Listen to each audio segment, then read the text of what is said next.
Hash Monday. It's always Hash Monday. It's always fucking Hash Monday. And this, of course, is direct from ISIS to the One-Eyed Jew. And I love it. This fucking other shit. The crystals of death. Ooh. Look at this. It won't even fucking fall off the side. Look at that Jesus. thing. It's like mixed opium and hash and fucking straight gorilla from Bin biscuits. Laden's asshole right there. This is the shit. It came over. What's happening, Lisa? You up in Toronto? Yeah, I had a great weekend. Telling people how to do a podcast. You're like a regular fucking Simon Bar Sinister. Who's that? Some fucking superhero from the 70s. It was great. I went to the Underground the night before after Steve's shows, and I met Puff Mama, who knew you from before. I had a podcast that I've never had my name on anything before. Like, I've gone with you to things and it's fun, but like I started getting really nervous after I dropped Paula off the night before I left. Because I realized I was packing, and like my name was on it, and it was just, but it couldn't have been more fun. We did dabs. I met this great guy David who works for like the biggest pot grower in Canada, and he was telling me all about it. And then the next day we had like 20 people at the podcast seminar. It was great. It was the coolest thing about it was there were people there who didn't know me from the podcast, and I got like this one guy was there. He was like 80 years old, but he wanted to start a podcast. It was great.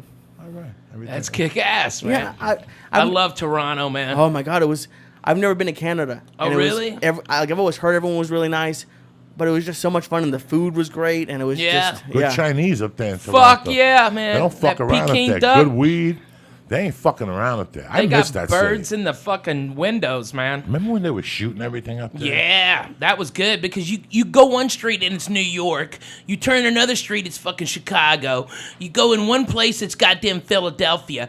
I mean, it's fucking the greatest town to shoot in, and the people are amazing, They don't shoot man. there no more like they used to? You know, they don't. I think the dollar got weaker against the Canadian dollar. It used to be, but not anymore. Now it's like 130 American for every dollar Canadian. So maybe more stuff will go up. I remember being up there at the comedy club Boris had. Yeah, underground. Boris. Yeah. No, Hollywood. Yeah. Comedy Wood. Comedy Wood.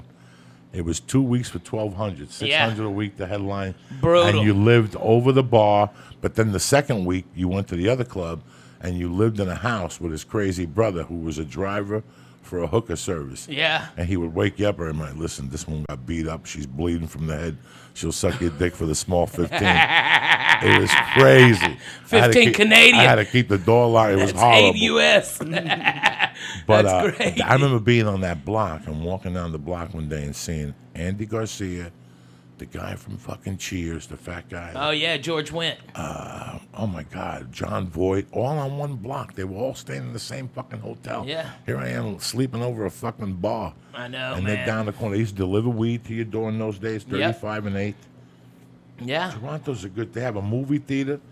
10 years ago, 15 years ago, they had a movie theater with couches with waitresses. Really? Yeah. 15 years ago, they were. There's at the rooms, fucking game. And the beer there is so fucking good. You know, when last time I played that, I was at the downtown room and Mitch Hedberg was at the uptown room, and then we flipped. So we went from Bathurst and Steeles down way the fuck down there in downtown.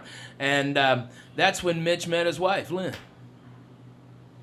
It was a crazy fucking time, man. It was a blast. That's when Mitch and that crazy kid, Josh, got arrested. Yeah. They got I forgot arrested in about Toronto that. right before he met Lynn. Yeah.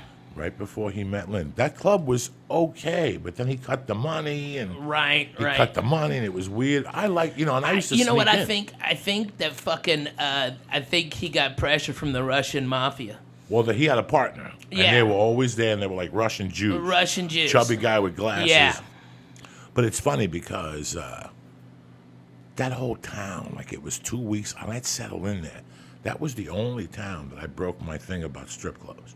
Yeah. Like, Because I don't they're go to deadly, strip dude. clubs. Oh my God! So Oh, yeah, oh my fucking God. I went to it's this weed room the night, like the first night I got there, which they have there, which is I think the one thing that LA is kind of missing, just places you can go and smoke and hang out. And these 3 girls walked in that were literally, one was just wearing, it was possibly the hottest girl I've ever seen. And right down the street, it was called like the Brass Rail. Yes, or yeah, something. I know. Yeah, man. You were on Bloor Street. Yeah. Yeah, you were on Bloor Street. That's Yeah. where you were. I'm telling you, I used to go up there fucking, and here's how I used to do it. This is the craziest story.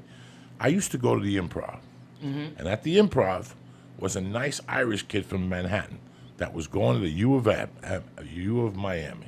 He was working himself through college, and at night he'd work at the Improv. All right? He had a Puerto Rican girlfriend. This is how weird life is. We're at the bar one day. Who calls me but Roger Paul? And he goes, Boris wants you to do 2 weeks. I go, I can't get into fucking Canada.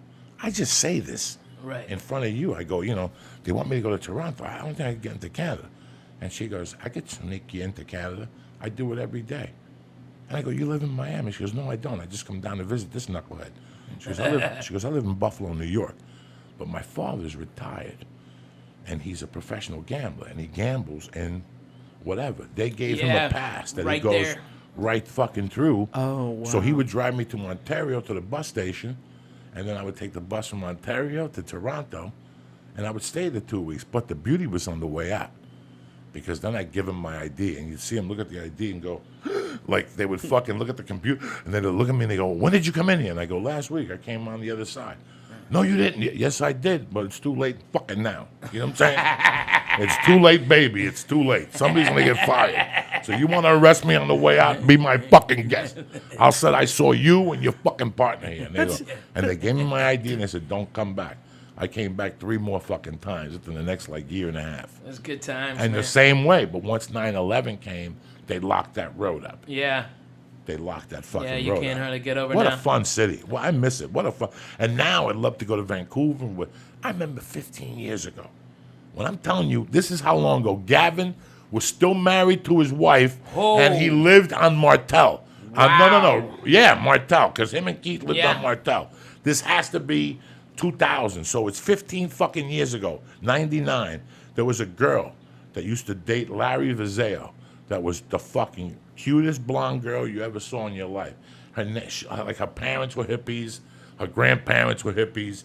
This chick walked around LA barefoot, dirty feet, with a suntan that fucking never ended. She grew up on the beach, but her story was she worked on the beach of Vancouver selling pot cookies. Guys, Gavin was still with his wife. This is 99. This is 16 years ago. We're still not selling weed on the fucking beach here. They were selling weed on the beach, cookies. She used to bring them down. And one night she sold me and Gavin a cookie for $5 a piece. And I remember he went home and almost died. I remember, you have enough? Lee, can you get 2 more of these for your Uncle Joey? These are great. We're going in like fucking Marines. You understand me? Welcome to church, motherfucker.